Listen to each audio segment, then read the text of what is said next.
Number 4. Feel free to read off your formula sheet or off the board. Lisbeth, what's the first thing we need to do?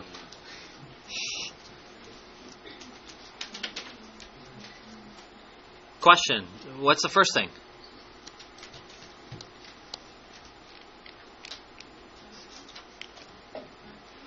Yes, is this factored? Is the numerator factored? Yes or no? And is the denominator factored? Yes, it is. Step number 2. Jackie. Can we cancel anything? X minus 4. Let's do it. If it helps you, you can put these around parentheses.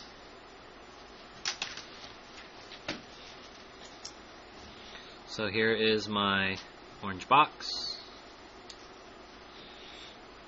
Jackie, when you cancel something, what is that called?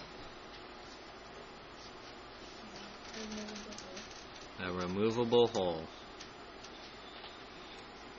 Partner A, tell partner B, what goes in the orange box?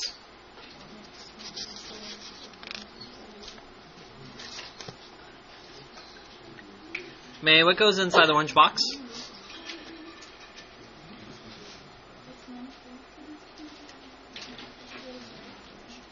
And what do you do next?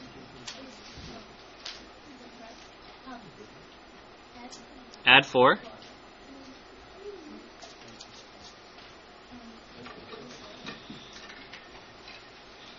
Raise your hand if you got a removable hole at x equals 4. Good. Okay. Partner B, tell partner A, do we need to do step number 3? Tell them what is step number 3 and do we have to do it?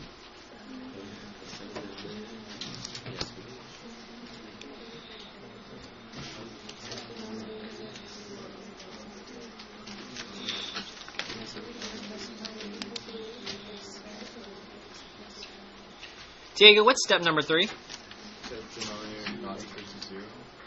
Do we have to do it in this problem? He says we don't have to do it in this problem. Thumbs up, you agree with him. Thumbs down, you disagree. Okay, I asked you guys, what was my tip? Where's the invisible 1?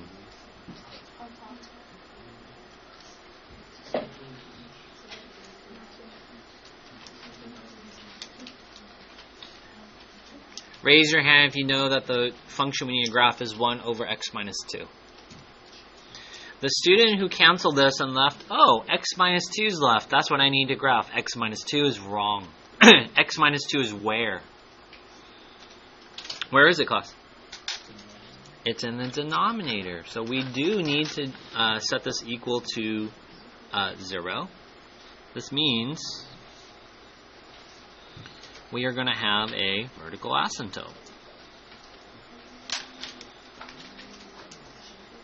You're going to set x minus 2 not equal to 0. Remember, if you're a little bit nervous about that sign, just pretend it's an equal sign.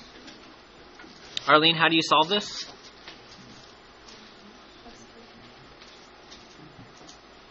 What do we get?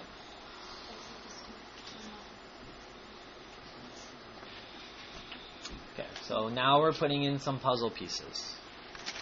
I have a removable hole at a positive x value of 4. Somewhere there. And I'm going to have a vertical asymptote at 2.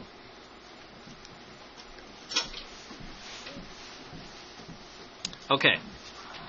Tomorrow's lesson, we're eventually going to graph these without our graphing calculators, but the vertical asymptote tells me that there's basically going to be a graph to the left and then graph to the right. Let's go ahead and punch into our calculator. Tomorrow we're going to use tables of values to figure out if the graph is below or above.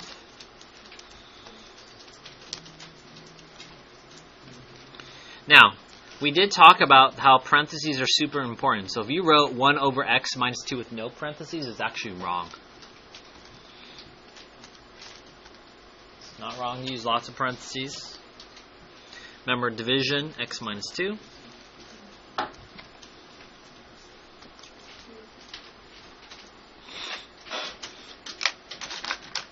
So my graph is approaching that vertical asymptote here, but does not touch. Remember when my graph's about to hit the hole?